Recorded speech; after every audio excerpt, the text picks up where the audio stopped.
Ang pagiging makadiyos sa pamamagitan ng pagdarasal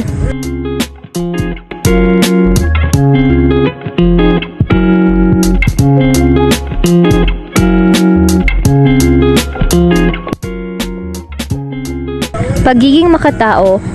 sa pamamagitan ng pagtulong sa mga nangangailangan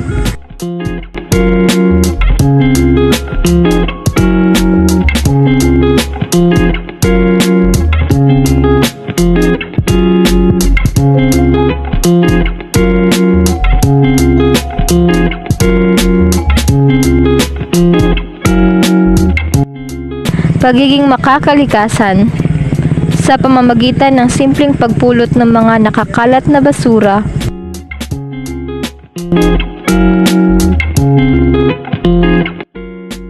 at pagiging makabayan sa pamamagitan ng pagbibigay galang sa watawat at lupang hinirang ay ilan sa mga gawain ng isang mabuting mamamayan.